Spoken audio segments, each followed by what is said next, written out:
ராஜாக்களின் புஸ்தகம் 9ஆம் அதிகாரம், 2 ராஜாக்களின் புஸ்தகம் 9ஆம் அதிகாரம் 1, 2, 3 வசனங்களை நாம் வாசிக்க கேட்போம்.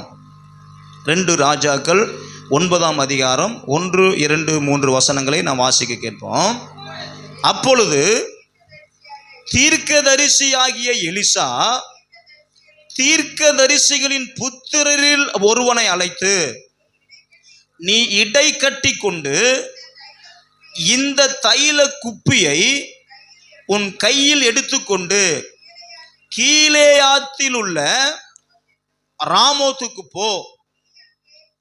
நீ அங்கே சேர்ந்தபோது நிம்சியின் மகனான யோசபாத்தின் குமாரன் யகு எங்கே இருக்கிறான் என்று பார்த்து அங்கே உட்பிரவேசித்து எழுந்திருக்க பண்ணி அவனை உள்ளான ஒரு அறையிலே அழைத்து கொண்டு போய் தைல குப்பியை எடுத்து அவன் தலையின் மேல் வார்த்து, உன்னை இஸ்ரவேல் மேல் ராஜாவாக அபிஷேகம் பண்ணுவேன் என்று கர்த்தர் சொல்லுகிறார் என்று சொல்லி கதவை திறந்து தாமதியாமல் ஓடிப்போ என்றான். இங்க நல்லா கவனிங்க. இங்க ஒரு சம்பவத்தை நான் மீண்டும் அதனுடைய தொடர்ச்சியை நான் உங்களோடு கூட பேசுகிறேன். அந்த நாட்களில் ஆகாப் மரித்து போனான். ஆகாபினுடைய மனைவி ஜெசபேல், சொல்லுங்க பார்க்கலாம், எசபேல் என்கிற அவருடைய மனைவி, அவருடைய மனைவியோடு கூட இருந்த அவருடைய மகன் யோராம், சொல்லுங்க பார்க்கலாம். யோராம் இப்பொழுது தேசத்தை ஆண்டு கொண்டிருக்கிறான். அப்பனுக்கு பிள்ளை எப்படி பிறந்திருக்கிறாப்லைங்க? தப்பாம பிறந்திருக்கிறார். எப்படி ஆகாப் கர்த்தருக்கு அருவருப்பானதை செய்தானோ, எப்படி ஆண்டவருக்கு விரோதமான காரியங்களை செய்தானோ, அதே போல இங்க பார்க்கும் பொழுது இந்த யோராமும் ஆகாப்புக்கு விரோதமான காரியங்களை செய்ய ஆரம்பித்து கர்த்தருடைய பார்வையில் நித்தமும் பொல்லாப்பானதை செய்ய ஆரம்பித்தான். எல்லாம் என்னை பார்க்குறீங்களா? ஆண்டவருக்கு மகிமை உண்டாகணும். இப்படிப்பட்ட நாட்களில் இந்த யோராம் இப்படிப்பட்ட காரியங்களை செய்து கொண்டிருந்ததை கர்த்தரால் ஏற்றுக்கொள்ள முடியாதபடியினால் இப்பொழுது ஒரு சேனாதிபதி, சொல்லுங்க பார்க்கலாம், சேனாதிபதி, அந்த ராஜ்யத்தில், இஸ்ரவேலினுடைய ராஜ்யத்தில் நிறைய சேனாதிபதிகள், சேன தலைவர்கள் இருந்தாங்க. அப்படி சேனை தலைவர்களில் இருந்த ஒருவனை ஆண்டவராகிய தேவன் ஒரு தீர்க்கதரிசிகளில் புத்திரராக இருக்கிற ஒருவனை அனுப்பி யாருக்கும் தெரியாம யகு எங்கே இருக்கிறாருன்னு போய் பார்த்து அந்த இடத்துல போய் ஒரு தைல குப்பியை எடுத்து யாருக்கும் தெரியாம அவன் மேல என்ன செய்யுங்க, அந்த எண்ணெயை ஊத்தி அவனை அந்த இஸ்ரவேல் தேசத்துக்கு ராஜாவா அபிஷேகம் பண்ணிட்டு நீ ஓடி வந்துரு அப்படிங்கிறது தான் இந்த 3 வசனத்தில் நாம் பார்க்கிறோம். இப்ப இதுல இருந்து நம்ம ஆண்டவருடைய வார்த்தைகளை நம்ம கேட்க போகிறோம். என்னன்னு கேட்டீங்கன்னா, தேவனால் புறக்கணிக்கப்பட்ட ஒரு ராஜா, ஆகாபினுடைய மகனாய் இருந்தாலும் அவன் நித்தமும் கர்த்தருக்கு பொல்லாப்பானதை செய்து கொண்டிருக்கிற யோராம்.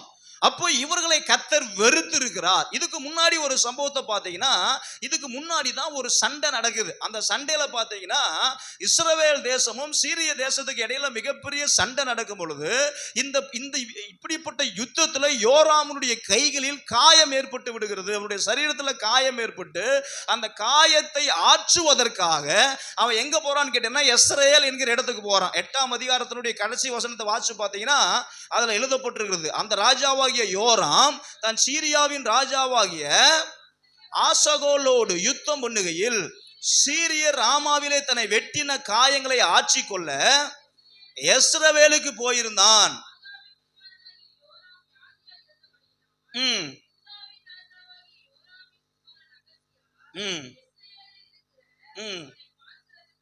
நல்லா கவனிங்க. இப்போ இப்படிப்பட்ட ராஜாவை எதிர்கொள்வதற்கு ஒரு சாதாரண மனிதனால முடியாது. சாதாரண மனிதன் ராஜாவினுடைய அறைக்குள்ளாக போக முடியாது. ஒரு சாதாரண மனிதன் ஆகாத ராஜாவா இருந்தாலும் அந்த ராஜாவினுடைய காரியத்தை நீங்களும் நானும் அதை எதிர்த்து நிற்பதற்கு ஒரு சாதாரண மனிதனால முடியாது என்பதை தேவன் அறிந்து அந்த இஸ்ரவேல் தேசத்திற்குள்ளாகவே இருந்த சேனாதிபதிகளில் ஒருவனை கர்த்தர் எழுப்பினார்.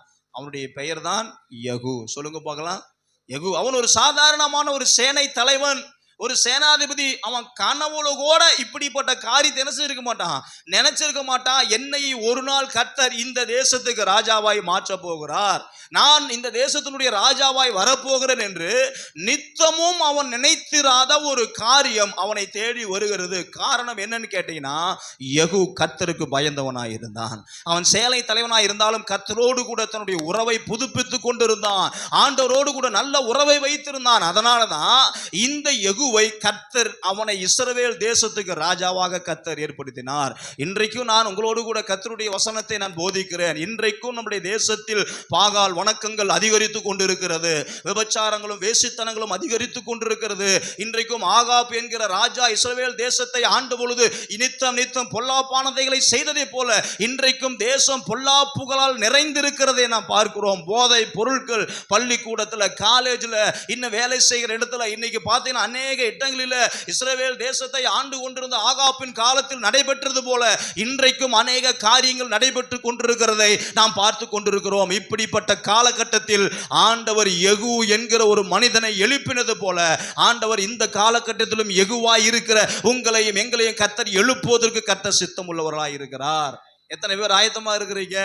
ஆண்டவர் யெகூவை தேடி கொண்டிருக்கிறார். அப்படிப்பட்ட யெகூ மீது அவன் சாதாரணமான சேனை தளபதியா இருந்தாலும் சேனாதிபதியா இருந்தாலும் ராஜாவை எதிர்க்க முடியாது. அப்ப அந்த ராஜாவை எதிர்க்க வேண்டுமேனால் இந்த யெகூக்குள்ள ஒரு தைல குப்பியை எடுத்து ஒரு தீர்க்கதரிசி போய் சாதாரணமாய் சேனாதிபதியா இருக்கிற யெகூ மேல என்ன செய்யணும்? அந்த எண்ணெயை ஊற்றி ஜெபித்து தேவனுடைய அபிஷேகத்தை பெற்றுக்கொண்டால் ஒழிய ஆகாபனுடைய மகனாய் இருக்கிற யோராமுக்கு முன்னாடி நிற்க முடியாது. ஹல்லேலூயா. இவனால போய் அங்கே ஜெயிக்க முடியாது, அந்த யுத்த காலத்தில் நின்று போராட முடியாது என்பதை அறிந்து சாதாரண மனிதனாய் இருந்த யெகூவை கர்த்தர் அபிஷேகம் பண்ணுகிறார். இந்த காலகட்டத்திலேயும் இப்படிப்பட்ட சில நுகங்களை முறிப்பதற்கும் இப்படிப்பட்ட பொல்லாத காரியத்தில் இருந்து நீங்களும் நானும் இப்படிப்பட்ட ஜனங்களை விடுதலை ஆக்குவதற்கும் அருமையான இம்மானுவேல் சொன்னது போல நம்ம போய் யாரையும் திருத்த முடியாது. கர்த்தர் மனது வைத்தால் ஒழிய நம்மளால இந்த தேசத்தில் இருந்து இப்படிப்பட்ட குடி பழக்கமும் அடிமைத்தனத்தின் பழக்கமும் விபச்சாரத்தின் ஆவிகளும் வேசித்தனத்தின் ஆவிகளும் தேசத்தை விட்டு போகாது. அப்ப அப்படிப்பட்ட காரியத்தை ஆண்டவர் போக வைக்க வேண்டுமேனால் இன்றைய காலகட்டத்திலேயும் ஆண்டவர் ஒரு யெகூவை தேடிக்கொண்டிருக்கிறார். சாதாரணமா தேடல, கண்டுபிடிச்சார். அவன்கிட்ட கொண்டு வந்து யாருக்கும் தெரியாம தைல குப்பியை கொண்டு வந்து அவன் மேல ஒரு அபிஷேகத்தை கர்த்தர் ஊற்றுகிறார். அல்லேலூயா. இன்றைக்கும் கூட ஆண்டவருடைய வசனத்தின் மூலமாய் நான் உங்களை உற்சாகப்படுத்த போகிறேன். உங்கள் தலையின் மேல் கர்த்தர் ஒரு அபிஷேகத்தை ஊற்ற போகிறார். இந்த காலை நேரத்தில் அந்த அபிஷேகம் சாதாரண மனிதனாக இருக்கிற உங்களை என்னையும் தேவனுக்காக வைராக்கியம் கொண்டு எழும்புகிற ஒரு புதிய ஒரு அபிஷேகத்தை கர்த்தர் கொடுத்து உங்களை என்னையும் கர்த்தருக்கு வைராக்கியமான ஆளாய் கர்த்தர் மாற்ற விரும்புகிறார். அல்லேலூயா. அபிஷேகம் மட்டுமே தான் ஒரு மாற்றத்தை தேசத்திலையும் பட்டணத்திலையும் தனிப்பட்ட வாழ்க்கையிலையும் கொண்டு வர முடியுமே ஒழிய ஒரு சாதாரண மனிதனால மாற்றத்தை கொண்டு வர முடியாது. பக்கத்தில் போக சொல்லுங்க, எனக்கு அபிஷேகம் வேணும். அப்ப நான் அபிஷேகமே பெற்றுக்கலையா பாஸ்டர் அப்படின்னு நீங்க நினைக்க கூடாது. இந்த காலகட்டத்தில் ஒரு புதிய அபிஷேகத்தை கர்த்தர் உங்க மேல ஊற்ற விரும்புகிறார். அந்த புதிய அபிஷேகம் என்ன செய்யுங்களே தெரியும்? யோராமை அழிய பண்ணும், அதான் ஜெசபேலை அழிக்க பண்ணும், தேசத்தில் இருக்கிற பாகால் வணக்கத்தை முற்றிலும் அழிக்க பண்ண ஒரு அபிஷேகத்தை கர்த்தர் நமக்கு ஊற்ற விரும்புகிறார். உங்களுக்கு வேணுமான்னு கேளுங்க. எனக்கு அபிஷேகம் வேணும். உங்களுக்கு வேணுமா? கேளுங்க. உங்களுக்கு வேணுமா? என்ன சொல்றாங்க? என்ன சொல்றாங்க? வேணுங்கிறாங்களா வேண்டாங்கிறாங்களா? வேணுன்ட்டாங்க. கர்த்தர் இந்த கடைசி நாட்களில் அப்படிப்பட்ட அபிஷேகத்தை நம்ம ஒவ்வொருவர் மீதும் கர்த்தர் ஊற்ற பண்ண போகிறார். இஸ்ரவேல் தேசத்தில் அநேக சேனாதிபதிகள் இருந்தார்கள். ஆனால் கர்த்தர் தேடி போன ஒரே ஒரு சேனாதிபதி யெகூ மட்டும்தான். ஹல்லேலூயா. இன்றைக்கு ஆண்டவர் இந்த பட்டணத்தில் எத்தனை பேர் இருந்தாலும் ஆண்டவர் உங்களை தான் தேடி வந்திருக்கிறார். உங்க மேல கர்த்தர் ஒரு தைல குப்பி எடுத்து ஒரு புதிய எண்ணெயினால் கர்த்தர் நம்மை அபிஷேகம் பண்ண போகிறார். அந்த அபிஷேகம் என்ன தெரியுமா செய்ய போகிறது? நுகங்களை முறிக்க போகிறது, பொல்லாத கிரியைகளை அழிக்க பண்ண போகிறது, வான மண்டலத்தின் பொல்லாத சேனைகளை கர்த்தர் முற்றிலும் அழிய பண்ண போகிறார். அந்த அபிஷேகத்தை கர்த்தர் நமக்கு தர போகிறார். அல்லேலூயா. ஆண்டவர் எலியாவை தேடி போனார். எலியா சோர்ந்து போயிட்டார். ஐயோ, இந்த ஆகாபுனாலையும் ஜெசபேலுனாலையும் என்னால் என்ன செய்ய முடியாது, போராட முடியாது. இதுவரைக்கும் ஆண்டவர் எலியாவை கொண்டு பெரிய பெரிய காரியத்தை செய்தார். எங்க காலையிலேயே சுட சுட அல்லேலூயா அப்பமும் இறைச்சியும். நம்ம கூட காலையில நான்வெஜ் சாப்பிட்றது இல்லை. ஆனா தலைவர் போய் ஒளிஞ்சுக்கிட்டார். எங்கீங்க? கேரி தாற்றங்கரை அண்டையில போய் ஒளிந்து கொண்டார். யாருக்காக?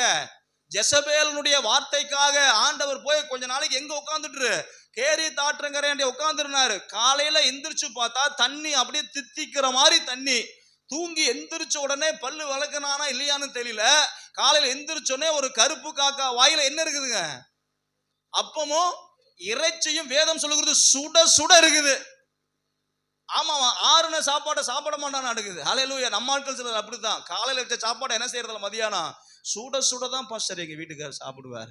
தோசை ஊத்துனா கூட வந்த பிறகு ஊத்த சொல்லி வாங்கி என்ன செய்வாரு, ஒரு அரை மணி நேரம் லேட்டானா கூட அந்த தோசையை வேண்டான்றாருங்க. சூடு பண்ணியே கொடுக்க வேண்டியதா இருக்குது. அதனாலதான் இப்ப நம்ம சிஸ்டர்கள் எல்லாம் தெளிவாயிட்டாங்க. சூடு பண்ணி தானே வேணும், 3 நாள் கூட குழம்பு வச்சு உனக்கு சூடு பண்ணி ஊத்துறேன், நீ சாப்பிடுன்னு சொல்லி நம்ம மக்கள் எல்லாம் தெளிவாயிட்டாங்க. காரணம், ஃப்ரிட்ஜ் வீட்டுக்கு என்ன செஞ்சிருச்சு, தெரிஞ்சோ தெரியாமலோ வாங்கி கொடுத்துட்டோம். ஒரு நாள் வைக்கிற குழம்பு 3 நாள் வரைக்கும் என்ன செய்யுதுங்க, பத்திரப்படுத்தப்பட்டு வருகிறது. அதை நம்ம ஆட்கள் சூடு பண்ணி என்ன செய்யறாங்க, சூடாத்தானே வேணும், இந்தாங்க சூடா சாப்பிடுங்க. என்ன சாப்பிடுங்க, சூடா சாப்பிடுங்க. அவரு நம்ம ஆட்களுக்கும் சோதரம் விவரம் கம்மி தான். கல்யாணம் பண்ணக்கு பிறகு ஆட்டோமேட்டிக்கா விவரங்கள் கம்மியாயிருது. அப்ப என்ன ஆகுதுன்னு கேட்டீங்கன்னா, சூடா இருக்குது, ருசியா இருக்கு. என்ன நேத்து இருந்த மாதிரி இன்னைக்கு ருசி அதிகமா, ஏங்க இன்னைக்கு கொஞ்சம் வித்தியாசமா செஞ்சிருக்கிறேங்க. பழைய குழம்பு சூடு பண்ணா ருசி என்ன செஞ்சிடும், தானாவே டேஸ்டா இருக்கு. நம்ம ஆட்களுக்கு தெரியல. ஹல்லேலூயா. நம்ம நல்லா இருக்குது பரவாயில்ல, வர வர என் மனைவி எப்படி செய்யறாப்புல, பக்குவமாகறாப்புல அப்படி நம்ம நினைச்சு சாப்பிட்டுட்டே இருக்கிறோம். அன்றைய நாட்களில் எலியா தீர்க்கதரிசிக்கு கர்த்தர் அப்படிப்பட்ட ஆகாரத்தை காகத்தின் மூலியமாக கொண்டு வந்தார். அல்லே சொல்ல மாட்டீங்களா? சுட சுட காலையில அப்பமும் இறைச்சியும், மாலையில சுட சுட அப்பமும் இறைச்சியும். ஒரு மிகப்பெரிய ஒரு போராட்டம் நடக்குது. பாகால் தெய்வமா, என்னுடைய யெகோவா தேவன் தெய்வமா என்று நினைக்கும் பொழுது எத்தனையோ ஆயிரக்கணக்கான பாகாலை வணங்குகிறதான ஒரு மக்கள் அங்கு யாகம் நடத்தி கொண்டிருக்கிறார்கள். ஒத்த மனுஷனா இருந்து மொத்த யுத்தத்தையும் ஒரே நேரத்தில் முடிச்சு கட்டிட்டார். அவ்வளவு பெரிய அபிஷேகத்தை கர்த்தர் எலியாவின் மீது ஊற்றி வைத்திருந்தார். ஒரு குழந்தையை உயிரோடு கூட எழுப்பினார். ஹல்லேலூயா. அவன் ஜெபம் பண்ணி 3 வருஷம் 6 மாசம் மழையே இல்ல, வேண்டான்ட்டார். மழையே வேண்டாம், தேசத்துல பஞ்சம். எங்கடா எலியா எங்கடா காணோம், அவனாலதான் இந்த தேசத்திலேயே பஞ்சம் ஆயிடுச்சுன்னு ராஜா ஒரு பக்கம் தேட ஆரம்பிச்சுட்டாரு. ஆனா பாத்தீங்கன்னா ஆண்டவர் கொடுத்த ஒரு அபிஷேகம் எப்படின்னு கேட்டீங்கன்னா, சில மக்கள் முன்னாடி நடந்து வந்துட்டே இருப்பாங்க. உடனே ராஜாவுக்கு தகவல் போயிடும், எலியா இங்கதான் இருக்கிறாருன்னு தகவல் வந்துடும். அப்படி தகவல் வந்து படையோட வரும்பொழுது பாத்தீங்கன்னா அந்த அபிஷேகமும் அந்த ஆவியும் எலியாவை எங்கேயோ எடுத்துட்டு போயிடும். எங்க போனாருன்னே தெரியாத அளவுக்கு மறைந்து போகிற ஒரு அபிஷேகத்தை கர்த்தர் கொடுத்து வச்சிருந்தார். சாதாரண இல்லைங்க, கர்த்தர் அவரை கொண்டு பெரிய பெரிய காரியங்களை கர்த்தர் செய்தார். அல்லேலூயா. ஆகாப்பும் அந்த ஜெசபேலும் இந்த ஒரு எலியாவை கண்டு பயந்து நடுங்கி கொண்டிருந்தார்கள். இப்படியே போனா இவன் நம்மளுடைய தேசத்தை ஒண்ணுமில்லாம பண்ணிடுவான்னு சொல்லி ஜெசபேல் எழும்பி அநேக தீர்க்கதரிசிகளை கொன்று குவித்தாள். அப்படி கொன்று குவித்து கொண்டிருக்கிற காலகட்டத்தில் தான் இந்த எலியாவை தேடுகிறாள். இதுவரை கர்த்தர் நடத்தினதை நம்மால் மறந்துட்டார். அல்லேலூயா. என்னை காக கொண்டு போஷித்தாரு, கேரி தாற்றங்கரண்டில் வச்சு பராமரித்தாரு, அந்த விதவை வீட்டுல கொண்டு போய் என்னை பராமரிச்சாரு, எல்லாமே நல்லா பண்ணாரு. நான் ஜெபம் பண்ணா எம்மேல் இருக்கிற அபிஷேகம் அங்க பாகால் வணக்கத்துக்கு முன்னாடி இருக்கிற அந்த அக்னியை கொண்டு வந்து கர்த்தர் போட்டாரு. எல்லாற்றையும் மறந்து போய் இப்ப எங்க உட்கார்ந்துட்டு இருக்கிறாரு, சூறை செடிக்குள்ள படுத்துட்டு இருக்கிறார். பக்கத்துல பாத்துக்களுங்க, உங்க மேல அபிஷேகம் எல்லாம் இருக்குது, உங்களை எத்தனை நல்லா நடத்தி இருக்கிறாரு. உங்களைய இன்னைக்கு எங்க இருக்கிறீங்கன்னு கேளுங்க. இருக்கிற இடமே தெரியாம இருக்கிறீங்களே, அட்ரஸ் இல்லாம இருக்கிறீங்களே. அல்லேலூயா. பாஸ்டர், அந்த நாட்கள்லாம் நான் ஜெபம் பண்ண ஆரம்பிச்சேன்னா அதெல்லாம் ரைட்டு தாங்க. இப்ப எப்படி ஜெப வாழ்க்கை இருக்கு? அல்லேலூயா. ஆரம்ப நாட்கள்ல நான் ஜெபம் பண்ணா 2 மணி நேரம் முழங்கால் போட்டு ஜெபம் பண்ணுவேன். ரைட்டு, சந்தோஷம். அந்த ஜெபம் தான் இன்னைக்கு நீங்க நின்னுட்டு இருக்கிறீங்க. இப்ப இந்த காலத்துல இருக்கிற ஜெபம் தான் நாளைக்கு உங்க பிள்ளைகளை நடக்க பண்ணும், ஆவிக்குரிய வாழ்க்கையில ஓட பண்ணும். இந்த காலத்துல பிரசன்ட்ல நம்மளுடைய ஜெப வாழ்க்கை எப்படி இருக்கு, பிரசன்ட்ல நம்மளுடைய ஆவிக்குரிய வாழ்க்கை எப்படி இருக்குது என்பதை ஆராய்ந்து பார்க்கிற நேரம். போய் அழகா போய் என்ன செஞ்சுட்டாப்புல, உள்ள படுத்துட்டாரு. ஆண்டவர் வந்து காற்று அனுப்புறாரு, தண்ணியை கொடுக்குறாரு, தட்டுறாரு. தலைவர் எந்திரிக்கிற ஐடியாவே இல்ல. அவன் நினைச்சுட்டாரு, ஆண்டவரே எல்லா தீர்க்கதரிசிகளையும் என்ன செஞ்சுட்டா ஜெசபேல் கொன்னுட்டா, மீதி இருக்கிற ஒரே ஒரு ஆள் யாருதான், நான் தான் இவன் நினைச்சுக்கிட்டு இருக்கிறான். ஆனா நமக்கு வேதம் சொல்லுகிறது, எடுத்து வாசிச்சு பாருங்க. 1 ராஜாக்கள் 19:18 ஆண்டவருடைய வசனம் சொல்லுகிறது. அந்த 19ஆம் அதிகாரம் 18ஆம் வசனத்தை வாசிச்சு பாருங்களே. ஆனாலும் பாகாலுக்கு முடங்காதிருக்கிற முழங்கால்களையும் அவனை முத்தம் செய்யாதிருக்கிற வாய்களையும் உடைய 7000 பேரை இஸ்ரவேலிலே மீதியாக வைத்திருக்கிறேன் என்றார். கரங்களை தட்டி தேவனை மகிமைப்படுத்துவோமா? நீ ஒத்தால் நினைச்சிட்டு இருக்காத, அல்லேலூயா. நீ ஒருத்தன் தான் இருக்கிறன்னு என்ன செஞ்சிட்டு இருக்காத, கனவு கண்டுட்டு இருக்காத. பாகாலுக்கு வணங்காத, அவனுக்கு முத்தம் செய்யாத 7000 பேர் இஸ்ரவேல் தேசத்துல நான் மறைவா வச்சிருக்கிறேன். அந்த 7000 பேத்துல தான் யெகூ ஒரு ஆளு. அந்த 7000 பேத்துல தான் எலிசா ஒரு ஆளு. அந்த கர்மேல் பர்வதத்துல எலிசா போகும்பொழுது, எலியா போகும்பொழுது அவரோடு கூட ஒரு ஊழியக்காரன் போனானே, அந்த 7000 பேத்துல கர்த்தர் ஒருத்தனை வச்சிருந்தார். இன்றைக்கு அந்த 7000 பேத்துல உங்களை என்னையும் கர்த்தர் ஒருத்தனை வச்சிருக்கிறார். அல்லேலூயா சொல்ல மாட்டீங்களா? அல்லேலூயா. 7000 பேர் எலியாவுக்கு கண்ணு தெரியல. நான் தான் இஸ்ரவேல் தேசத்தையே கட்டி காப்பாத்துறேன்னு நினைச்சிட்டு இருக்கிறார். அல்லேலூயா. அவனுடைய குறுகிய புத்தி. அல்லேலூயா. அதாவது ஒட்டகத்திற்கு 2 பக்கமும் கடிவாளத்தை போட்டுட்டா அது என்ன செஞ்சுட்டே இருக்குமாமா, நேரா போயிட்டே இருக்குமா. அது போல இஸ்ரவேல் தேசத்துல என்னை விட பெரிய ஆள் ஒருத்தரும் இல்ல. நான் இல்லைன்னா இஸ்ரவேல் தேசத்துல கர்த்தருக்கு தீர்க்கதரிசியே இல்லைன்னு இவருக்கு ஒரு நினைப்பு. அல்லேலூயா. யாருக்குங்க? எலியாவுக்கு அப்படி ஒரு நினைப்பு. உங்களுக்கு அப்படி ஒரு நினைப்பு இருக்கா அப்படின்னு பக்கத்துல பார்த்து கேளுங்க. எலியாவை போல ஏதாவது உங்களுக்கு ஒரு நினைப்பு இருக்கா? நான் தான் எல்லாமே, நான் இல்லைன்னா ஒண்ணுமே இல்லை அலையில அப்படிங்கிற நினைப்பு ஏதாவது உங்களுக்கு இருக்கா அப்படின்னு நீங்க ஒரு வேளை நினைச்சுக்கிட்டு இருந்தீங்கன்னா, ஆண்டவர் சொல்றாரு, டே டே டே உனக்கு தெரியாம 7000 பேர் பாகாலை வணங்காத தீர்க்கதரிசிகளை நான் இதே இஸ்ரவேல்ல ஏற்படுத்தி வச்சிருக்கிறேன்.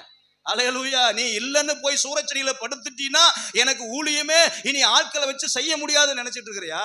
இல்ல இல்ல இல்ல, 7000 பேர் ரெடியா இருக்கிறான். ஆனாலும் என் இருதயம் உன்னை தேடி வந்துட்டே இருக்குது. என் இருதயம் உன்னை பக்கமாய் தேடி வந்து கொண்டே இருக்கிறது. நீ சூரச்செடிக்குள்ள படுத்திருந்தாலும் எலியாவே உன்னை விட்டு போக எனக்கு மனசு இல்ல. ஆனா நீ நினைச்சிட்டு இருக்காத, உன்னை விட்டுட்டுனா அடுத்தது எனக்கு வேற வேலை நினைக்காத. 7000 பேர் வச்சுட்டு இருக்கிறேன் நான். அல்லேலூயா. ஒருத்தன் இல்லைனாலும் ஒருத்தனை தூக்குவேன், ஒருத்தன் இல்லைனாலும் ஒருத்தனை எழுப்புவேன். நீ இல்லன்ட்டு நான் எலிசாவை எழுப்புவேன், எலிசா இல்லன்ட்டு நான் யெகூவை எழுப்புவேன். அல்லேலூயா. ஆனா தேவ திட்டத்துல கர்த்தர் உங்களை என்னையும் கர்த்தர் பேர் எழுதி வச்சிருக்கிறார். அந்த ஒத்த காரணத்துக்காக தான் உங்களை சுத்தி சுத்தி வராரு. அல்லேலூயா. என்னையவே சுத்தி சுத்தி வராரு. இவருக்கு வேற வேலையே இல்லையே நீங்க நினைக்காதீங்க. 7000 பேர் மறைவா கர்த்தர் இதே பட்டணத்துல வச்சிருக்கிறார். நீங்களும் நானும் எழும்பினா எழுப்பக்கூடிய யெகூவை கர்த்தர் எழுப்புவார். அல்லேலூயா. அதாவது ஒருவேளை அந்த எலியாவுக்கு அந்த 7000 பேர் கண்ணு தெரியாம இருக்கலாம். ஆனா யெகோவா தேவனுக்கு 7000 பேரும் கர்த்தருடைய கண்களுக்கு முன்பாக இருந்தார்கள். அல்லே சொல்ல மாட்டீங்களா? அல்லேலூயா. அந்த ஒரு 7000 பேர் பார்த்தீங்கன்னா எலியாவுடைய கண்ணுக்கு தெரியல. ஆனா யெகோவா கண்களுக்கு மறைக்கப்பட்டவர்களாக இல்லை, வைராக்கியமாய் இருந்த 7000 பேர், வைராக்கியமாய் கர்த்தருக்காக ஏதாகலும் செய்ய வேண்டும் என்று துடித்தது 7000 பேரை கர்த்தர் இஸ்ரவேல் தேசத்துல மறைத்து கர்த்தர் வைத்திருந்தார். அல்லேலூயா. இஸ்ரவேலுக்கு மறைத்து வைத்திருந்தார், ஆகாபுக்கு மறைத்து வைத்திருந்தார். அதுல ஒரு ஆள் தான் யாருங்க? யெகூ. சொல்லுங்க பார்க்கலாம். யெகூ. இந்த காலகட்டத்திலேயும் இப்படிப்பட்ட பொல்லாங்காய் சுற்றி இருக்கிற இந்த உலகத்துல ஜெயம் எடுக்க ஒரு அபிஷேகத்தை ஊற்ற வேண்டும் என்று கர்த்தர் ஒரு யெகூவை தேடி கொண்டிருக்கிறார். அபிஷேகம் இருந்தாதான் சாதாரணமா இருக்கிற உங்களை என்னையும் அசாதாரணமான காரியங்களை செய்ய வைக்க முடியும். நம்ம எல்லாம் பலவீனம் உள்ளவர்கள். வேதம் சொல்கிறது, எலியா நம்மை போல எப்படி இருந்தான்? பாடுள்ள மனுஷன். நமக்கும் பலவீனம், நமக்கும் சோர்வு, நமக்கும் குடும்ப கஷ்டம், நமக்கும் குடும்பத்தினுடைய பிரச்சனைகள், 1000 பிரச்சனைகளோடு குடும்பத்தை நாம் ஓட்டிக்கொண்டிருக்கிறோம். இவைகளில் மத்தியில கர்த்தருக்காக வைராக்கியமா எழும்ப வேண்டுமேனால் எனக்குள்ள ஒரு அபிஷேகம் வேணும். சொல்லுங்க பார்க்கலாம். எனக்கு ஒரு அபிஷேகம் வேணும். என் மேல ஒரு அபிஷேகம் நிரம்பி வழிஞ்சாதான் எனக்கு முன்னாடி இருக்கிற பாகாலை எதிர்த்து நிற்க முடியும், எனக்கு முன்னாடி இருக்கிற ஆகாப்பை எதிர்த்து நிற்க முடியும், எனக்கு முன்னாடி இருக்கிறதான எசபேலின் ஆவிகளை எதிர்த்து நிற்க முடியும், எனக்கு முன்னாடி இருக்கிற அந்த யோராமை நான் முற்றிலும் அழிக்க வேண்டுமே. ஆனால் எனக்கு ஒரு அபிஷேகம் வேணும். எல்லாம் சொல்லுங்க பார்க்கலாம். எனக்கு ஒரு அபிஷேகம் வேணும், எனக்கு ஒரு புது அபிஷேகம் வேணும். அல்லேலூயா. இந்த அபிஷேகம் என்ன செய்யும் என்பதை தான் ஒரு 20 நிமிஷம் நான் உங்கள்கிட்ட நானும் பேச போறேன். அபிஷேகம், ஒரு மனிதனுக்குள்ள அபிஷேகம் வந்தா, ஒரு சாதாரண மனிதனா இருக்கிற சேனாதிபதியா இருந்த இந்த யெகூவுக்குள்ள அபிஷேகம் வந்த பிறகு என்ன நடந்தது என்று நீங்கள் பார்த்தால், அதிகாரப்படுத்தும் அபிஷேகம். இன்றைக்கு உங்க மேலே என் மேலேயும் கர்த்தர் இறங்கி வர பண்ண போகிறார். அதிகாரம் வேணுமா வேண்டாமா? குடும்பத்தில் அதிகாரம் பண்றதுக்கு இல்ல. அல்லேலூயா. வீட்டுக்காரன் அதிகாரம் பண்றதுக்கு, மனைவி அதிகாரம் பண்றதுக்கு, பிள்ளை அதிகாரம் பண்றதுக்கு இல்ல. அந்தகார இருளை சோதரம் முற்றிலுமாய் வேறறுப்பதற்கு, ஜெசபேலின் ஆவியை தேசத்தை விட்டு விரட்டி அடிப்பதற்கு, ஆகாபனுடைய திட்டத்தை முழுவதுமாய் அபத்தம் பண்ணி போடுவதற்கு உங்க கையில எங்க கையில ஒரு அபிஷேகம் என்கிற அதிகாரத்தை கர்த்தர் கொடுக்க போகிறார். ஒரு பரிசுத்த ஆவியினுடைய அபிஷேகம் இறங்கி வரும் பொழுதுதான் எல்லாவற்றுக்கும் மேலான ஒரு அதிகாரத்தை நாம் பெற்றுக்கொள்ள போகிறோம். தேவ திட்டத்தை நீங்களும் நானும் நிறைவேற்றணும்னா நமக்கு என்ன வேணுங்க? அபிஷேகம் இல்லாம ஒன்றும் செய்ய முடியாது. நம்மளுடைய பலம் எல்லாம் ராஜாவுக்கு முன்னாடி ஒண்ணுமே கிடையாது. ஆகாப் ராஜாவுக்கு முன்னாடி சாதாரணமாக இருக்கிற சேனாதிபதி போய் நிற்க முடியுமா? முடியாது. அவனுடைய பலன் போதுமானதாக அல்ல. அவன் ஒரு சேனாதிபதி தான். அதாவது சேனாதிபதினா ராஜாவுக்கு கீழே வேலை செய்கிற அநேக சேனாதிபதிகளில் எகுவும் ஒரு ஆள், அவ்வளவுதான். அப்படின்னா எவ்வளவு பெரிய அதிகாரம் உடைய ஒரு பலத்தில் இருக்கிற இவனுடைய பலத்தில் என்ன செய்ய முடியாதுங்க, எங்க போக முடியாதுங்க. சீட்டுல யோராம் உட்கார்ந்துட்டு இருக்கிறான். அதாவது பிரதமர் மந்திரி யார உட்கார்ந்துட்டு இருக்கிறாரு? பிரதமர் மந்திரியா யார உட்கார்ந்துட்டு இருக்கிறாரு? போய் சாதாரணமா போக முடியுமா? அப்ப அவனை எப்படி போட்டு தள்ளுறது? யோராம சொல்லிட்டு இருக்கிறேன், நீங்க தப்பா நினைச்சுக்க வேண்டாம். பிரதம மந்திரியா இருக்கிற யோராம் சீட்டுல உட்கார்ந்துட்டு இருக்கிறாரு. சாதாரணமா ஒரு மனுஷன் போய் பக்கத்துல போயிட முடியுமா? எத்தனை அமைச்சர்கள், அமைச்சரை தாண்டி எம்பி, எம்பி தாண்டி நாடாளுமன்ற உறுப்பினர், நாடாளுமன்றத்தை இதை தாண்டி முப்படைகளுடைய தளபதி, முப்படைகளுடைய பாதுகாப்பையை மீறி 3 அடுக்கு பாதுகாப்பு, 3 அடுக்கு பாதுகாப்பையை மீறி ஒரு சாதாரண மனுஷன் போய் அந்த அந்த அந்த ஒரு யோராம போட முடியுமா? அப்ப என்ன சாதாரண ஆளால முடியாது, என்னால முடியாது. வேதம் சொல்லுகிறது பலத்தினாலும் அல்ல, பராக்கிரமத்தினாலும் அல்ல. உன் பலத்துல முடியாது, உன்னுடைய பராக்கிரமத்தினால என்ன செய்யாது, என் ஆவியினால் எல்லாமே முடியும். அல்ல 2 பேர் ராஜாவா இருக்கிறாங்க. ஒருத்தன் யோராம் ராஜாவா இருக்கிறான், அவருடைய தாய் அங்க ராஜாத்தியா இருக்கிறார். ஹல்லேலூயா. தேசம் முழுவதுமாய் பாகால் வணக்கம், எங்க பார்த்தாலும் சோதரம், காவி மயந்தான். ஹல்லேலூயா. என்னங்க, எங்க பார்த்தாலும் ஒரே சோதரம், விக்கிரகத்தினுடைய கிரியைகள் தான், எங்க பார்த்தாலும் ஹல்லேலூயா கோஷங்கள் தான். என்ன செய்யறதுனே தெரியல. ஆனால் ஆண்டவர் யெகூவை எழுப்பிட்டாரு. இந்த சூழ்நிலையில் தான் ஒரு சாதாரண மனுஷனா இருந்த யெகூவை கர்த்தர் எழுப்பி தேசத்தின் மீது ஒரு மாற்றத்தை கர்த்தர் கொண்டு வந்தார். 2 ராஜாக்கள் 9ஆம் அதிகாரம் 6வது வசனத்தை வாசிச்சு பார்த்தீங்கன்னா அதில் ஆண்டவருடைய வசனம் இப்படியே சொல்லுகிறது. வாசிச்சு பாருங்க. 2 அவர் எழுந்து பிரவேசித்தார். அவன் அந்த தைலத்தை அவன் தலையின் மேல் வார்த்து அவனை நோக்கி, இஸ்ரவேலின் தேவனாகிய கர்த்தர் சொல்லுகிறது என்னவென்றால்,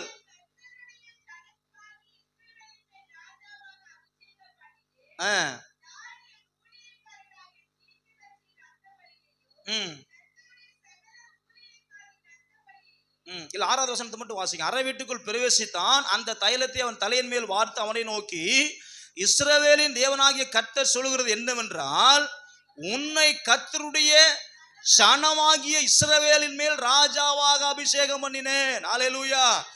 இதுவரை இருந்த சூழ்நிலை அப்படியே மாறுது. இதை தீர்க்க தரிசனமா எத்தனை பேர் நீங்க எடுத்துக்கிறீங்கன்னு எனக்கு தெரியல. இதுவரை இருந்த நிலைமையை கர்த்தர் மாற்றி அப்படியே ஒரு ஷிஃப்ட கர்த்தர் உண்டு பண்ணுகிறார். இதுவரைக்கும் நீ சேனாதிபதி, இதுக்கு மேல நீ சேனாதிபதி இல்ல, இதுக்கு மேல நீ தேசத்தினுடைய ராஜா. ஹல்லேலூயா. இதுவரை நீ கையை நீட்டி சம்பளம் வாங்கி கொண்டிருந்த இடத்துல நீ இருந்த, இனி அநேகருக்கு சம்பளம் கொடுக்கிற இடத்துல நான் உன்னை உயர்த்த போறேன். உங்க நிலைமை மாறுது. ஹல்லேலூயா. ஆண்டவர் ஒரு ஆவிக்குரிய ஷிஃப்ட கர்த்தர் உண்டு பண்ணுகிறார். இதுவரைக்கும் சேனாதிபதியா நீ ஒருத்தனுக்கு வேலை செஞ்சுட்டு இருந்த, இனி நீ அநேகருக்கு வேலை கொடுக்கிற இடத்தில் கர்த்தர் உங்களை வைக்க போகிறார். இதுவரை இருந்த ஒரு வட்டம் மாறுது, இதுவரை இருந்த ஒரு சூழ்நிலை மாறுது. என்றைக்கு ஆண்டவர் அந்த தீர்க்கதரிசிகளில் புத்திரராய் இருந்த ஒருவனை அனுப்பி அந்த யெகூவின் மீது ஒரு அபிஷேகத்தை ஊற்றப்பட்டாரோ, அப்பொழுது அவனுடைய சூழ்நிலைகள் எல்லாம் மாறுது. ஹல்லேலூயா. ஒரு புதிய எல்லைக்குள்ளாக, ஒரு புதிய துவக்கத்திற்குள்ளாக கர்த்தர் இந்த யெகூவை கொண்டு வந்து கர்த்தர் நிரப்பினார். ஹல்லேலூயா. இதை கேட்டுக்கொண்டிருக்கிற தேவ பிள்ளைகளே, உங்களுக்கும் எனக்கும் கர்த்தருடைய வார்த்தை உண்டாகிறது. இதுவரை நீங்கள் வாழ்ந்த வாழ்க்கைக்கும் இனி நீங்கள் வாழ்கிற வாழ்க்கைக்கும் இந்த அபிஷேகம் வேறுபடுத்தி காமிக்கக்கூடிய ஒரு புதிய அபிஷேகத்தை கர்த்தர் நம்ம மீது ஊத்த போறாரு. ஹல்லேலூயா. எத்தனை பேருக்கு அபிஷேகத்தை பெற்றுக்கொள்ள ஆசையா வந்திருக்கிறீங்க? நீங்க வார்த்தையை ரிசீவ் பண்ணா மட்டும்தான் அந்த வாக்குத்தத்தத்தையும் அந்த அபிஷேகத்தையும் உங்களால பெற்றுக்கொள்ள முடியும். ஹல்லேலூயா. இவர் வாரமானா இப்படிதான் பேசுவாரு, இவர் பேசிட்டு போவாரு நினைச்சிட்டே இருந்தீங்கன்னா வாரமானா நம்மளும் என்ன செஞ்சதா இருப்போம். நீங்க பேசுற வரைக்கும் பேசுங்க பாஸ்டர், மைக்கு உங்க கையில இருக்குது, உங்களுக்கு ஒன்றும் சொல்ல முடியாது, நீங்க பேசுங்க, உங்க நேரம், நான் ஒன்றும் பேச முடியாது, ஏதாவது பேசலாம் நினைச்சாலும் என்ன செய்யாது, முடியாது, பேசுற வரைக்கும் பேசுங்க அப்படி நீங்க நினைச்சீங்கன்னா நம்ம என்ன செஞ்சுதான் இருக்க வேண்டியதா, உட்கார்ந்துட்டு இருக்க வேண்டியதா இருக்குது. ஆனா ஒரு ஷிஃப்ட், ஒரு ஆவிக்குரிய ஒரு ஷிஃப்டை கர்த்தர் உண்டாக போகிறார். தாகம் உள்ளவன் மேல் தண்ணீரையும் வறண்ட நிலத்தின் மேல் கர்த்தர் ஆறுகளையும் ஊற்றுவேர் என்று சொல்லி இருக்கிறார். ஹல்லேலூயா. ஒரு புதிய துவக்கத்தை கர்த்தர் நமக்கு கொடுக்க போகிறார். அதுக்கு முன்னாடி நடந்த யுத்தத்துல அந்த யோராம் காயப்பட்டு அங்க படுத்து கிடக்கிறான். எப்ப வருவான்னு தெரியல. யுத்தத்துல அந்த ஒரு எதிரிகள் பாத்தீங்கன்னா இஸ்ரவேலுக்கு விரோதமாய் நெருங்கி விட்டார்கள். அந்த தேசத்துல இருக்கிற யுத்தத்தை நடத்துவதற்கு ராஜா தான் என்ன செய்யணும், முன்னாடி போய் நின்னு யுத்தத்தை நடத்தணும். அப்படி யுத்தத்தை நடத்த வேண்டிய ராஜா காயப்பட்டு இஸ்ரவேல்ல ட்ரீட்மெண்ட் எடுத்துட்டு இருக்கிறார். என்ன எடுத்துட்டு இருக்கிறாருங்க? ட்ரீட்மெண்ட் எடுத்துட்டு இருக்கிறார் ஏசி ரூம்ல. ஹல்லேலூயா. இப்ப யுத்தத்தை நடத்துவதற்கு ஆள் இல்ல. அதாவது எதிரிகள் படை அந்த இஸ்ரவேலை நோக்கி வந்து கொண்டிருக்கிறது. ஒரு நிர்பந்தமான ஒரு நிலை. யார் அடுத்தது யுத்தத்தை கையெடுத்து நடத்துவது என்று என்ன செய்யல, தெரியல. இவன் எப்ப சுகமாயி வருவான்னு நமக்கு தெரியல. அது போலீஸ் பிடிச்சாதான் ஹார்ட் அட்டாக் என்ன செய்யுது, வருது, தெரியல. ஆனா வெளியே வந்த பிறகு அந்த வலி எல்லாம் எங்க போக்குறதுன்னு தெரியல. ஆனா இப்ப தலைவர் எங்க இருக்கிறாரு? யுத்தம் நெருங்க நெருங்க, எதிரிகள் படை நெருங்க நெருங்க இருந்த காயத்தை இவனே காயப்படுத்திட்டானா, இல்ல ஒருவேளை காயம் ஆறியும் ஆஸ்பத்திரியில இருந்து வெளியே வர முடியலையான்னு நமக்கு தெரியல. ஆனா யுத்தத்தை நடத்துகிற அதாவது அந்த ஜோராம் அங்க இல்லை. அப்படிப்பட்ட நேரத்தில் தான் கர்த்தர் யெகோவா கர்த்தர் எழுப்பினார். பல்வேறு குழப்பத்தின் மத்தியில் ஒரு மனிதனை கர்த்தர் எழுப்பினார். அவன் நினைச்சுக்கிட்டான் ராஜா வந்தா தான் யுத்தத்தை என்ன செய்ய முடியும், செய்ய முடியும்னு. அவங்களுக்குள்ள ஒரு திட்டத்தை, அவங்களுக்குள்ள ஒரு திட்டமும் ஒரு பிளான் இருந்துச்சு. ஆனா கர்த்தர் கையில ஒரு திட்டம் இருந்துச்சு. இந்த யெகோவா ராஜா எப்ப வருவாருன்னு பார்த்துட்டு இருந்தான். ஆனா ஆண்டவர் பார்த்தாரு, ராஜா வரமாட்டாரு, அந்த ராஜா இருக்கிற இடத்துல நான் உன்னை கொண்டு வச்சிருக்கிறேன். நீ தான் இனி இதற்கு ஒரு முற்றுப்புள்ளி வைக்க போகிற. நீ எழும்பி அந்த சீரிய படையை முறியடிக்க போற. நீ எழும்பி இந்த தேசத்துல என்ன செய்ய போற, ராஜாவை அபிஷேகம் பண்ண போற. நீ எழும்பி பாகால் வணக்கத்தை முற்றிலும் நீ கருவருக்கு போகிறாய் என்று கர்த்தர் அந்த யெகோவுக்கு கர்த்தர் ஒரு பெரிய அபிஷேகத்தை கர்த்தர் ஊற்றினார். ஹல்லேலூயா. இதுவரை உலகம் யெகோவை பார்த்தது ஒரு மாதிரி, கர்த்தருடைய அபிஷேகத்தை பெற்றுக்கொண்ட பிறகு யெகோவை பார்த்தது இந்த உலகம் வேற மாதிரி. ஹல்லேலூயா. இதுவரை உங்க வாழ்க்கை, என் வாழ்க்கை எப்படி இருந்துச்சுன்னு எனக்கு தெரியல. ஆனா ஆண்டவருடைய வார்த்தைகளை நான் சொல்லுகிறேன். தேவ அபிஷேகத்தை பெற்றுக்கொண்ட பிறகு உலகம் உங்களை பார்த்த பிரகாரமாய் இனி உங்களை பார்ப்பதில்லை. இனி வரை நீங்கள் நடந்த நடக்கை ஒருவேளை எப்படி வேண்டுமானாலும் இருக்கலாம். இனி தேவனுடைய அபிஷேகம் உங்கள் மேல் வரும் பொழுது இதுவரை இருந்த நிலையை கர்த்தர் மாற்ற போகிறார். இதுவரை உறவுகள் உங்களை என்ன வேணாலும் நினைச்சிருக்கலாம். ஹல்லேலூயா. அது உங்க சொந்த பந்தங்கள், உறவு மக்கள், குடும்ப மக்கள் ஒருவேளை உங்களை குறித்து எப்படி வேண்டுமானாலும் நினைத்திருக்கலாம். அந்த அபிஷேகத்தை நீங்கள் பெற்றுக்கொண்ட பிறகு இந்த உறவு உங்களை வேறு விதமாய் நினைக்கக்கூடிய ஒரு புதிய அபிஷேகத்தை கர்த்தர் உங்களுக்கு தரப்போகிறார். ஒட்டுமொத்த இஸ்ரவேலுக்கும் ராஜாவாக கர்த்தர் யெகோவா கர்த்தர் எழுதினார். ஹல்லேலூயா. அவன் கையில் அதிகாரம் கொடுக்கப்பட்டது. அந்த அதிகாரம் தான் அங்கிருந்த சீரிய படை மாத்திரமல்ல, அந்த ராஜாவா இருந்த யோராமையும் ராஜாத்தியா இருந்த யெசபேலையும் போட்டு தள்ளுகிற ஒரு அபிஷேகத்தை கர்த்தர் யெகோவா மேல கர்த்தர் வச்சிருந்தார். அப்ப அதிகாரம் இருந்தா தான் நம்மளால இறங்கி என்ன செய்ய முடியும், வேலை செய்ய முடியும். ஏங்க சாதாரணமான கவுன்சிலருக்கு எத்தனை பேருங்க 10 வண்டி போகுதுக்கு பின்னாடி அதிகாரம் வேணும். ஹல்லேலூயா. அதிகாரம் இல்லாம என்ன செய்ய முடியாது, ஆளுமே செய்ய முடியாது. நானும் கவர்மெண்ட் எக்ஸாம் எழுதிட்டேன்னு போய் நீங்க கலெக்டர் ஆபீஸ்ல போய் நான் கலெக்டர்னு சொன்னா ஒத்துக்குவாங்களா? ஏதோ பைத்தியம் மாட்டுக்குதுங்க, இப்படியே தாங்க சுத்திட்டே இருக்கிறான்ருவாங்க. ஹல்லேலூயா. அதிகாரம் கையில வேணும். நீங்க கலெக்டருக்கு எக்ஸாம் எழுதுகிறது ஒரு பக்கம், பாஸ் ஆகி ரிசல்ட் வர்றது ஒரு பக்கம். ரிசல்ட் வந்த பிறகு எங்க இருந்து வரணும், செக்ரட்டரியில இருந்து உங்களுக்கு ஆர்டர் வரணும். எங்கன்னு வரணும், ஈரோடு மாவட்டத்தினுடைய கலெக்டர் என்ன செய்யணும், ஆர்டர் வந்து போனா தான் உங்களுக்கு உண்டான அதிகாரம் எப்பொழுது கைகளில் கிடைக்கிறதோ அப்பொழுது உங்களுடைய வீட்டை தேடி அந்த அதிகாரத்திற்கு உண்டான மதிப்பும் மரியாதையும் தானா வரும். அல்லது எஸ்பி வருவாரு, டிஎஸ்பி வருவாரு, இங்க இருக்கிறதான சோதனை இன்னும் இருக்கிற இங்க என்னென்ன அதிகாரிகள் இருக்கிறாங்களோ அத்தனை அதிகாரிகள் வந்து என்ன செய்வாங்க, வந்து கலெக்டரை பார்ப்பாங்க. 2 வண்டி முன்னாடி போகும், 2 வண்டி பின்னாடி போகும். எஸ்பி கலெக்டர் எங்கெல்லாம் போறாரோ அங்கெல்லாம் என்ன செய்வாரு, வருவாரு. அதிகாரம் வேணும். ஹல்லேலூயா சொல்ல மாட்டீங்களா? அதிகாரம் எப்ப தெரியுங்களா கிடைக்கும், அபிஷேகம் இருந்தா தான் அதிகாரம் கிடைக்கும். அதனாலதான் கர்த்தர் யெகோவா அபிஷேகம் பண்ணினார். ஹல்லேலூயா. அவன் கையில் அதிகாரம் அவனுடைய கைகளில் கர்த்தர் அதிகாரத்தை கொடுத்தார். இந்த காலை நேரத்தில் உங்க மேல கர்த்தர் ஒரு அபிஷேகத்தை கர்த்தர் ஊற்ற போகிறார். அந்த அபிஷேகம் உங்களுடைய சூழ்நிலையை மாற்ற போகுது, உங்களுடைய கஷ்டங்களை மாற்ற போகுது. இப்பொழுது இருக்கிற அந்த நிலைமைகளை கர்த்தர் மாற்ற போகிறார். இதுவரை நாம் கண்ட எல்லா விதமான அந்த ஜெசபேலின் ஆவிகளை கர்த்தர் முற்றிலுமாய் கர்த்தர் மாற்ற போகிறார். ஹல்லேலூயா. இனி நீங்க ஜெபம் பண்ற அத்தனை ஜெபத்துக்கும் கர்த்தர் பதில் தர போகிறார். ஹல்லேலூயா. நல்ல கையை தட்டி கர்த்தர் சோதனை பண்ணி பார்க்கலாம்.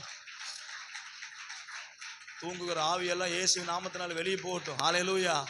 செல்போனை தடவி ராத்திரி நைட்டு 12-1 மணிக்கு தான் நம்ம ஆட்கள் எல்லாம் தூங்குறது. ஹல்லேலூயா. இனி 10 மணிக்கு மேல செல்போன் யாராவது ஆன்லைன்ல இருக்கட்டும், ஆண்டவருக்கு மகிமை உண்டாகட்டும். ஒரே ஒரு ஜெபம் தான். ஹல்லேலூயா. அதிகாரம் இருந்தா, அபிஷேகம் இருந்தா ஜெபத்துக்கு கர்த்தர் பதில் தருவாரா தரமாட்டாரா? 12 மணி வரைக்கும் செல்போனை போட்டு தடவுன்னு தடவிட்டு சர்ச்சில் உட்காந்துட்டு ஹல்லேலூயா தூங்கி எந்திரிச்சு என்ன செய்யக்கூடாது. 10 மணிக்கு மேல இனிமேல் லைட்ல கரண்ட் ஆஃப் பண்ணும் பொழுது 10 மணிக்கு மேல போனை என்ன செஞ்சிடணும். இல்ல நீங்க தகப்பன் தாய்மார்கள் வந்து கோச்சு கூடாது. அப்படி எதுவும் போன் பண்ணா அப்படி எதுவும் போனை தோண்டிட்டு இருந்தாங்கன்னா நீங்க உடனே என்ன செய்யணும், ஃபோன் பண்ணணும். நமக்கு ஃபோன் நிறைய தேவைப்படுது. அலைய சொல்ல மாட்டீங்களா, எடிட்டிங் பண்ணுறதுக்கு, வீடியோ எடிட்டிங் பண்ணுறதுக்கு அலையில எங்களுக்கு 5 ஃபோன் தேவைப்படுது. அப்படி யாராவது ஃபோனை யூஸ் பண்ணிட்டு இருந்தாங்கன்னா ஃபோன் பண்ணுங்க. நைட்டோட நைட்டாக ஆட்களை அனுப்பி அந்த ஃபோனை நாங்கள் தூக்கிட்டு வந்துடுறோம். அலைய சொல்ல மாட்டீங்களா? 8 மணி நேரம் தூங்கணும். பக்கத்து சொல்லுங்க 8 மணி நேரம் தூங்கணுங்க. எத்தனை மணிக்கு படுக்கிறீங்க? நைட் எத்தனை மணிக்கு படுக்கிறீங்க கேளு. எத்தனை மணிக்கு நைட்டில் படுக்கிறீங்க? வேலைக்கு போகிறவங்களை பற்றி சொல்லல, அவங்க வேலைக்கு போய் உழைச்சிட்டு வராங்க. மற்றவங்களை பார்த்து கேட்குறேன், பக்கத்தில் பார்த்து கேளுங்க. 10 மணிக்கு தூங்கணும்.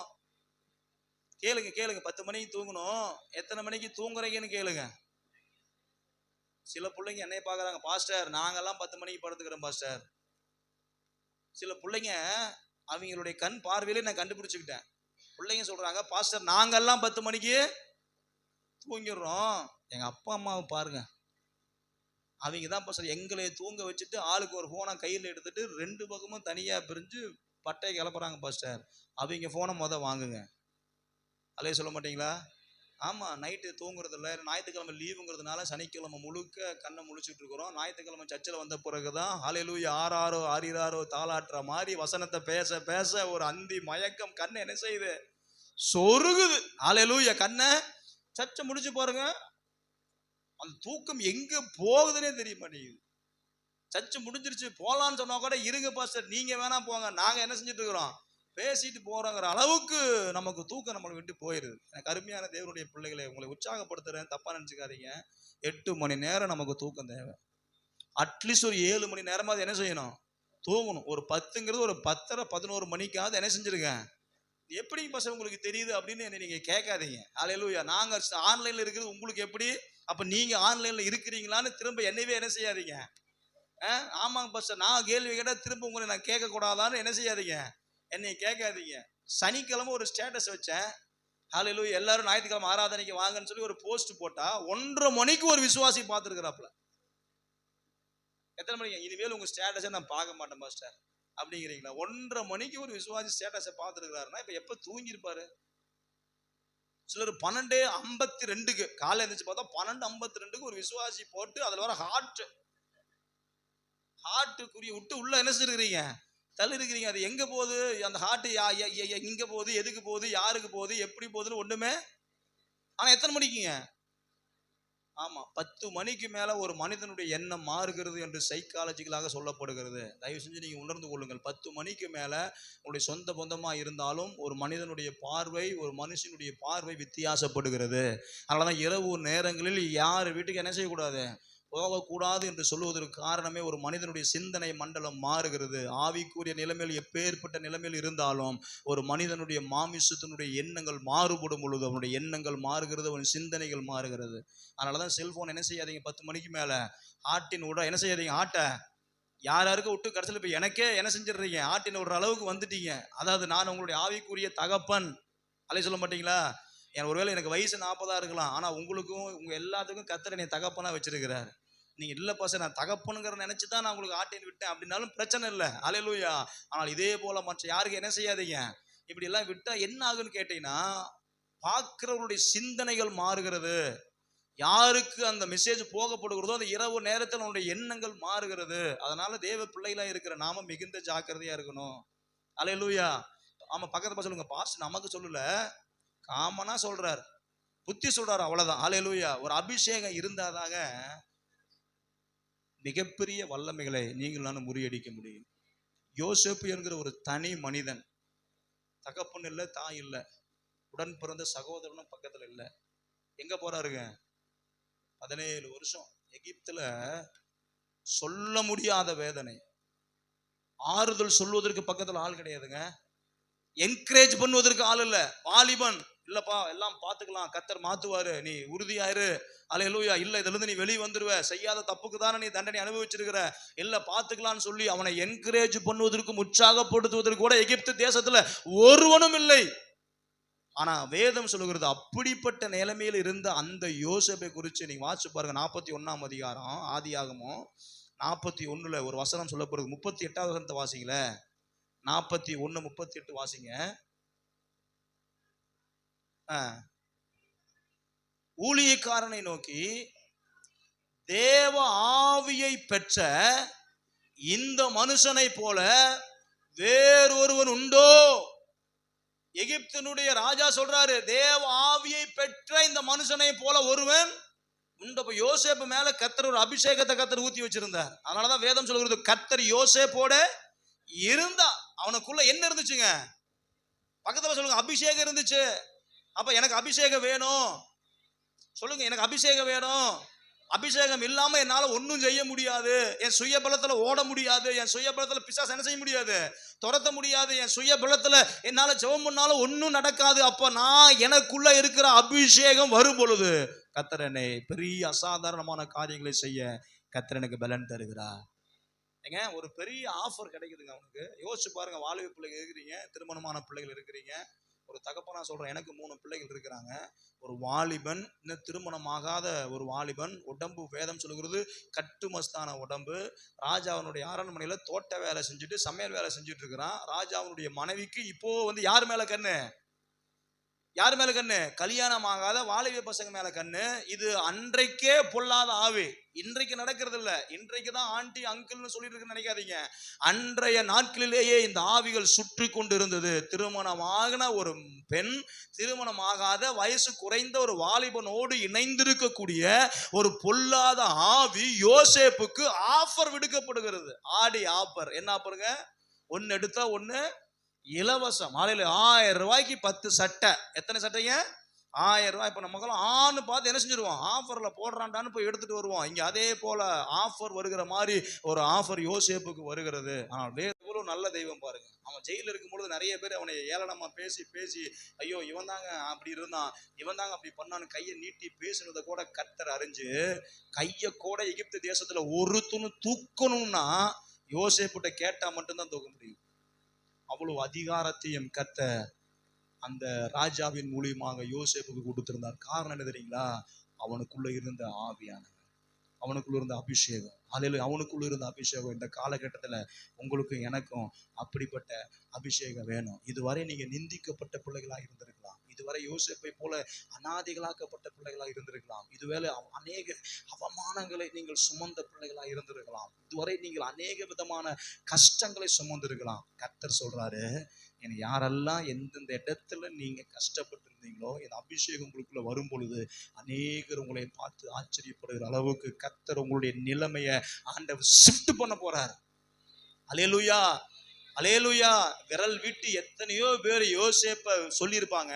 இப்ப அவனுடைய அனுமதி இல்லாம ஒருத்தம் கூட நீட்ட முடியாது, வெட்டி போடுவான். அல்லேலூயா. அவ்வளவு அதிகாரத்தை கர்த்தர் யோசேப்பினுடைய கையில கொடுத்திருந்தார். அல்லேலூயா, அல்லேலூயா. அதனாலதான் ஆண்டவருடைய வசனம் சொல்லுகிறது, இதுவரை கண்ட எகிப்தியனை இனி நீ காண்பதில்லை.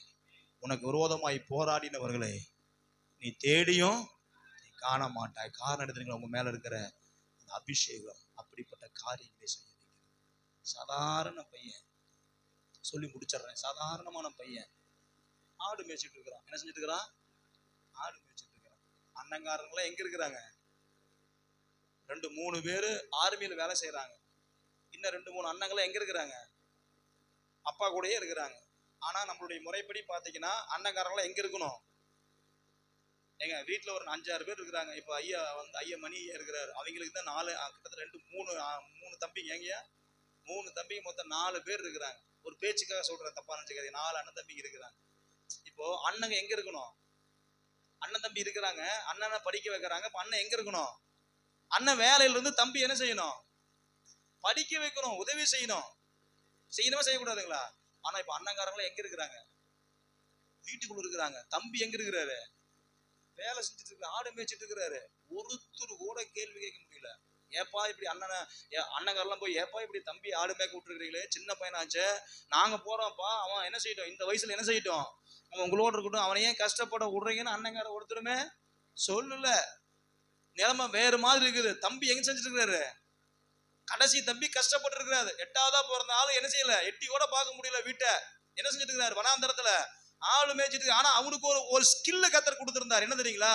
இன்னரத்தை வாசி கர்த்தரை பாடிட்டே இருப்பான். கர்த்தரை நான் எக்காலத்திலும் சோத்தரிப்பேன், அவர் துதி எப்பொழுது என் வாயில இருக்கும். பாடல் பாடுவது மட்டும்தான் அவனுக்கு தெரியும். திடீர்னு ஒரு தீர்க்கதரிசி தாவீது வீட்டுக்கு வர்றாரு.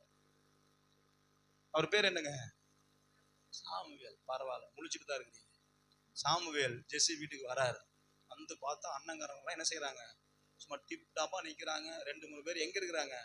ஆர்மியில வேலை செஞ்சுட்டு இருக்கிறாங்க. எல்லாத்தையும் கூட்டு வந்துட்டார். எல்லாரும் நிக்கிறாங்க, லைனா நிக்கிறாங்க. சாமுவேல் பார்த்தா, டே அப்பா, ஆளெல்லாம் பார்த்து எப்படி இருக்கானுங்க? இவனுக்கு தான் கோலியாத்தை முறியடிக்கிறதுக்கு சரியான ஆளுன்னு தீர்க்கதரிசியா இருந்த சாமுவேலே நினைச்சுக்கிட்டாரு. அல்லேலூயா. நினைச்சுக்கிட்டு அந்த தைல குப்பி எடுத்து எண்ணெயை எடுத்து ஜெபம் பண்றதுக்காக என்ன செய்யறாரு? 1 சாமுவேல் 16 போறாரு. அப்படி போகும்பொழுது கர்த்தர் சொன்னார், இல்ல நீ என்ன செய்ய, கொஞ்சம் வெயிட் பண்ணு. நீ பாக்குற பிரகாரம் நான் என்ன செய்யறது இல்ல. நீ முகத்தை பார்த்து எடை போடுற, அவன் உள்ளத்தை பாடுறா. அவன் நித்தம் பொல்லாங்க இருக்கிறான். அவன் இருதயம், நான் இவனை தெரிஞ்சுக்கவே இல்லை. நீயே ஒரு முடிவு என்ன செஞ்சிடாத, எடுத்துடாத. பக்கத்து பா சொல்லுங்க, நீயே ஒரு முடிவு எடுக்காத. நீயே முடிவு எடுக்கிறதுனாலதான் பிரச்சனை ஆகிட்டே இருக்குது. நீ நினைக்கிற பிரகாரம் நான் என்ன செய்யறது இல்ல. நீ வெளியே பார்த்தே முடிவு பண்ணிட்டு இருக்கிற. அவன் பார்க்க அழகா இருக்கிறான், ஹல்லேலூயா. அவன் பார்க்க எப்படி இருக்கிறான்? செகப்பா இருக்கிறான். அவன் நல்லா கட்டையா இருக்கிறான், குட்டையா இருக்கிறான், ஹல்லேலூயா. நெட்டையா இருக்கிறான், இவன் நல்லா சம்பாதிக்கிறான் அப்படின்னு வெளி தோற்றத்தை பார்த்து நீ என்ன செஞ்சிடாத.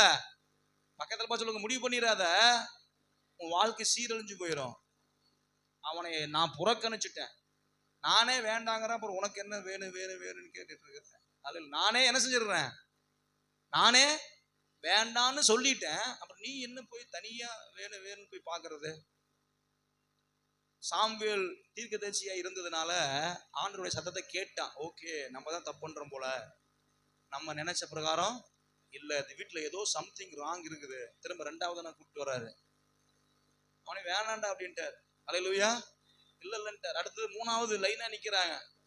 அப்போ சாமுவேலுக்கு புரிஞ்சிருச்சு, ஏதோ வீட்டுக்குள்ள சம்திங் ராங் நடக்குது, என்னன்னு எனக்கு தெரியல. ஒருவேளை நான் ஒவ்வொருத்தர் மேலையும் கையை வைக்கும் பொழுதுதான் கர்த்தர் என்ன செய்வாரு, பேசுவாருன்னு எல்லாத்தையும் நிக்க வச்சா எல்லாத்தையும் வேணான்ட்டார். அந்த நாட்கள்ல தீர்க்கதரிசி ஒரு வீட்டுக்கு வந்தா, ஒரு பட்டணத்துக்கு வந்தா மிகப்பெரிய பண்டிகையா இருக்கும். அந்த ஊருக்கே சாப்பாடு ஆக்கி போடுவாங்க. இப்ப ஜெஸ்ஸி வீட்டுல சாப்பாடு என்ன செஞ்சுட்டு இருக்குது, நடந்துட்டு இருக்குது. சாப்பாடு அப்படியே அப்படியே பிரியாணி நடந்துட்டு இருக்குது. எல்லாம் அப்படியே கோலாகலமா நடந்துட்டு இருக்குது. ஐயா எங்க இருக்கிறாருங்க? வனாந்தரத்துல ஆடு மேய்ச்சிட்டு இருக்கிறாரு. இப்ப சாமுவேலே கேக்குற, எப்ப உனக்கு பசங்க இவ்வளவுதானா? ஏன்னா நிறைய பசங்க இருந்ததுனால அவருக்கே டவுட் வந்துருச்சு, இவ்வளவுதான் பசங்களா அப்படின்னு கேக்குறாரு. இன்னும் ஒருத்தர் இருக்கிறாங்க, அவன் அவன் ஆடு மேய்ச்சிட்டு இருக்கிறாங்க, அவன் ஒண்ணுக்கு உதவி இல்லையே, அவன் சும்மா இருக்கிறானுங்க, கடைசி அவனை ஏன் பெத்தனே தெரியலையே, அவன் பாட்டுக்கு இருக்கிறான் அப்படின்னு ஒருவேளை அவங்க அப்பா நினைச்சிருக்கலாம். ஆனா சாமுவேல் விழிச்சுக்கிட்டாரு. சாமுவேல் என்ன செஞ்சிட்டாரு, உன் பார்வைக்கு வேணா அவன் ஒண்ணுமில்லாதவனா இருக்கலாம், ஆனா தேவன் பார்வைக்கு அவன் ஒரு மிகப்பெரிய திட்டத்துல இணைந்திருக்கிற ஒரு மனிதனாய் கர்த்தர் தேர்ந்தெடுத்து வச்சிருந்தார். அவனை கூட்டிட்டு வந்துட்டாரு. அவன் வனாந்தரத்துல இருப்பானே, அவன் எங்க இருப்பான்? வனாந்தரத்துல ஆடு மேய்ச்சிட்டு இருப்பானே தீர்க்கதரிசியே சாமுவேலு, எங்க போய் அவனை தேட? அவன் வருகிற வரையிலும் நான் இந்த அப்பத்துல என்ன செய்யறதில்ல, ஆகாரத்தில் கை வைப்பதில்லை. போய் அன்னங்காரம் ஓடுறானுங்க. இத்தனை பேர் ஓடி எங்க தேடி கொண்டு வந்தான்னு தெரியல, கூட்டு வந்துட்டாங்க. கூட்டிட்டு வரவே ஆவியானவர் சாமுவேலோடு கூட பேச ஆரம்பிக்கிறார். அல்லேலூயா. அங்கே வருகிறானே அவன் தான். அவனை என்ன செய்ய, நீ அபிஷேகம் பண்ணு. அழகிய கண்கள், சிவந்த முகமா இருக்கிற அவன் ஆடு மேய்ச்சிட்டு இருந்தவனுடைய சரீரம் எப்படி இருந்திருக்கும் யோசிச்சு பாருங்க. அவன் என்ன ஒரு டை கோட்டு போட்டு வந்து ஃபேர் அண்ட் லவ்லி போட்டு முன்னாடி நின்றது போனா, எங்க குளிக்க கூட இல்லைங்க. அவனுக்குள்ள இருந்த அபிஷேகம், சாமுவேலுக்கு ஆண்டவருடைய வார்த்தை உண்டாகிறது. அவன் மேல கையை வச்சு அபிஷேகம் பண்ணு. இவன் தான் கோலியாத்தை முறியடிக்கிற ஒரு பெரிய ஒரு ஆயுதம். இவனுடைய பார்வை, ஒருவேளை இவங்க குடும்பத்தினுடைய பார்வை இவன் மேல நித்தம் கொள்ளாம இருக்கலாம், ஆனா இவனுக்குள்ள இருக்கிற அபிஷேகத்தை நான் ஊற்றி இருக்கிறேன். அந்த அபிஷேகம் தான் வனாந்தரத்துல கரடி வந்த பொழுதும் சிங்கம் வந்த பொழுதும் வாய்களை 2ஆக பிழித்த ஒரு அபிஷேகத்தை இவன் மேல ஊத்தி வச்சிருக்கிறேன். இவனுக்கெல்லாம் தொட நடிகீங்க. யாருங்க? ஆளுதான் பாக்குறதுக்கு எப்படி இருக்கானுங்க, பெரிய ஆளா இருக்கிறானுங்க. என்னங்க, அறிவு கம்மி தான். அல்லேலூயா. அதனால ஆளை பார்த்து என்ன செஞ்சிடாதீங்க, எடை போடாதீங்க. ஆள் பார்க்க ஜம்முன்னு இருக்கிறானுங்க, புத்தி கொஞ்சம் சின்ன புத்தி தான் அவங்களுக்கு. அதனால என்ன செஞ்சிடாதா, இவங்களுக்கு நினைச்சதை வேண்டாம்னு சொல்லி கர்த்தர் தாவீதை எழுப்பினார். ஒரு அபிஷேகம், அபிஷேகம் எப்பொழுது ஒரு அபிஷேகம் ஒரு மனிதனுக்குள்ள வருகிறதோ, சாதாரணமான மனுஷனையும் அசாதாரணமான காரியத்தை செய்ய கர்த்தர் பலன் தருகிறார். கர்த்தர் அப்படித்தான் யெகூவை எழுப்பினார். அல்லேலூயா. கர்த்தர் அப்படித்தான் தாவீதை கர்த்தர் எழுப்பினார். கர்த்தர் யோசேப்பை அப்படித்தான் எழுப்பினார். அதே அபிஷேகத்தை உங்கள் மேல கர்த்தர் ஊற்றி உங்களை எழுப்புவதற்கு இன்றைக்கு கர்த்தர் உங்களை கொண்டு வந்திருக்கிறார். அல்லேலூயா. நீங்கள் சாதாரணமான மனிதர்கள் என்று உங்களை நீங்களே என்ன செஞ்சுக்காதீங்க, எடை போட்டுக்காதீங்க. உங்க சொந்த பந்தங்கள் மத்தியில ஒருவேளை நீங்கள் தள்ளப்பட்டவர்களாக இருக்கலாம், ஒருவேளை நீங்கள் நிராகரிக்கப்பட்ட இடத்தில் இருக்கலாம். ஆனால் கர்த்தருடைய பார்வையில நீங்க தான் பெஸ்ட். உங்களை வச்சுதான் சிலரை முடிக்க திட்டம் வச்சிருக்கிறார். பக்கத்துல சொல்ல, உங்களை வச்சுதான் சிலரை முடிக்கிறதுக்கு திட்டம் வச்சிருக்கிறாரு. பக்கத்து வீட்டுக்காரங்க எல்லாம் கிடையாது. சொந்த பந்தத்தை முடிச்சிட்டு நினைச்சிடாதீங்க. வான மண்டலத்தினுடைய பொல்லாத சேனைகளை, கர்த்தருக்கு விரோதமாக இருக்கிற பாகாலுடைய எல்லா விக்கிரக கிரியைகளை, தேசத்துல கிரியை செய்து கொண்டிருக்கிற பாவமான மோசமான கிரியைகளை அழிக்கிற அபிஷேகத்தை கர்த்தர் உங்க மேல வச்சிருக்கிறாரு. எத்தனை பேருக்கு அந்த புது அபிஷேகம் எனக்கு வேணும் ஆண்டவரே? அப்படியே எழுந்து நின்று கண்களை மூடி ஒரு 2 நிமிஷம்